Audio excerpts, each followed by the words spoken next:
¿Por qué venimos aquí a nombre del grupo parlamentario del PRD a presentar una moción suspensiva del dictamen que hoy se pone a consideración de este pleno soberano? Porque a nuestro juicio no es verdad, sino que es falso lo que aquí acabamos de escuchar en voz de la presidenta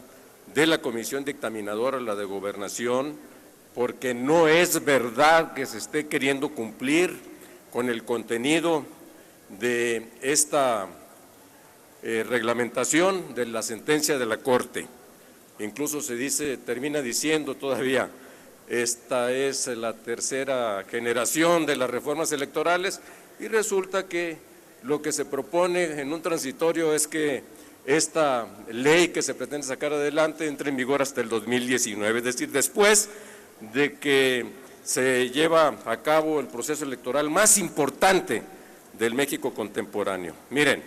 el 15 de noviembre del 2017, la primera sala de la Corte de la Nación notificó a esta Cámara la sentencia dictada a un amparo en revisión promovido por lo que conocemos como Organización Artículo 19 de la Sociedad Civil, para efecto de que nosotros diéramos cumplimiento a la obligación de expedir la ley reglamentaria del párrafo octavo del artículo 134, en virtud del decreto del artículo tercero transitorio a las reformas constitucionales publicado en 10 de febrero de 2014. Y señaló como fecha perentoria para que diéramos cumplimiento a esta sentencia precisamente el 30 de abril del 2017. A efecto de dar cumplimiento a esta sentencia, la Conferencia para la Dirección y Programación de los Trabajos Legislativos de esta Cámara y luego la propia Cámara votó un acuerdo para establecer el procedimiento para la discusión de las iniciativas, que eran varias iniciativas presentadas por diversos grupos parlamentarios, y que se pudieran entonces avanzar en dictaminar todas las iniciativas que se encontraran vigentes al momento del acuerdo, no una sola, la del PRI, que es lo que hace precisamente la Comisión de Gobernación, y que se escucharan además a expertos de la sociedad civil y organizaciones de la misma. Y bueno, nada de esto se hizo. Ni siquiera los promoventes y ganadores de la sentencia del amparo de la Corte, dado por la Corte, ni siquiera a estas organizaciones, a esta organización se le quiso escuchar en la Comisión de Gobernación. Y desde luego que no se dictaminaron las demás iniciativas que se habían presentado. Y por lo tanto, miren, hay que recordarlo, que la justicia de la nación amparó y protegió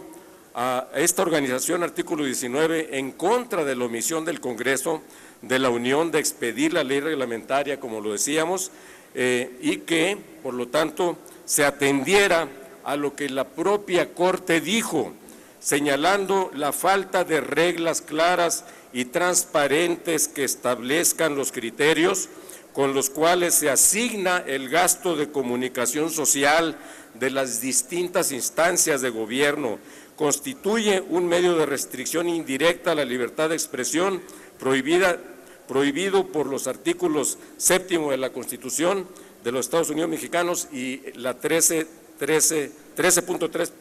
de la Convención Americana sobre Derechos Humanos. Propicia, se decía en la sentencia de la Corte, que la política de gasto en comunicación social canalice los recursos fiscales hacia medios afines a las posiciones del gobierno y niegue el acceso a esos recursos, a los medios de comunicación que son críticos con las políticas del gobierno, es decir, la omisión de expedir la ley reglamentaria del párrafo octavo del artículo 134 constitucional, viola el derecho a la libertad de expresión en su dimensión colectiva y también se traduce en una clara afectación a la dimensión individual de este derecho. Entonces,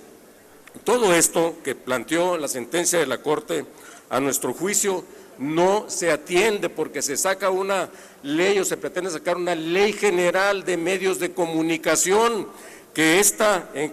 como lo sabemos, reparte funciones entre la Federación, los estados y los municipios de manera obligatoria una facultad concurrente, y lo que se plantea por la sentencia es precisamente la ley reglamentaria, que es aquella que desarrolla uno o varios preceptos de la Constitución con el fin de enlazar los conceptos y construir los medios necesarios para su aplicación. Entonces, aquí la Corte nos dice una cosa y nosotros estamos queriendo a través de la Comisión o de la mayoría en la Comisión de Gobernación hacer otra. Por lo tanto, entonces, concluyendo, nosotros planteamos que esta pretensión de legislar de la manera en que hoy se nos presenta es violatoria del cumplimiento de la sentencia de la Corte en esta materia.